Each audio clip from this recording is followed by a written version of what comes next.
Una nuova fiera del Mediterraneo che coinvolga l'intero Mezzogiorno d'Italia e tutti i paesi europei e non che si affacciano sul bacino è stata proposta nel corso del convegno dal tema Dieta Mediterranea, opportunità di sviluppo per i paesi del bacino del Mediterraneo, organizzato da Acliterra Sicilia col patrocinio del Ministero per le Politiche Agricole, Alimentari e Forestali e l'Assessorato dell'Agricoltura, dello Sviluppo Rurale e della Pesca Mediterranea della Regione Siciliana.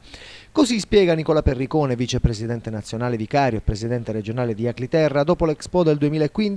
il baricentro dello scambio tra culture agroalimentari potrà essere la Sicilia. È una grande opportunità di sviluppo perché la dieta mediterranea passa da mito a opportunità. Noi abbiamo organizzato questo convegno istituzionale perché riteniamo che dalla dieta mediterranea si può ripartire attraverso la valorizzazione non soltanto dell'agroalimentare, quindi di tutte le imprese agricole siciliane del Mezzogiorno, ma anche attraverso una rete istituzionale forte che ci consente appunto di poter realizzare delle iniziative importanti come per esempio la fiera internazionale sulla dieta mediterranea. Quali sono gli altri punti di sviluppo di questo convegno? Ma il convegno è finalizzato principalmente ad creare appunto una rete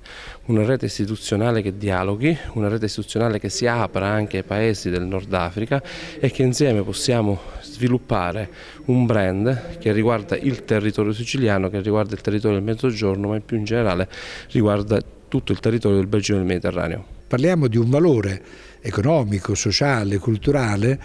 che questa dieta richiama e mette in moto. E lo fa anche non solo valorizzando le tipicità, le produzioni di maggiore qualità del Mezzogiorno d'Italia, ma indicando pure un orizzonte territoriale, il Mediterraneo, dentro il quale si è sviluppato poi questa attenzione alla possibile dieta mediterranea e che guadagna la forza di una intenzione che pure noi in Acliterra coltiviamo, quella di ritenere che dal Mediterraneo si deve aprire una porta sul mondo per tornare a parlare di un modo diverso di considerare il cibo e di un modo diverso di considerare anche i valori del consumo. L'intenzione è quella di mettere insieme tutti gli assessorati regionali del Sud Italia per far sì che insieme, perché non da soli, promuovono questa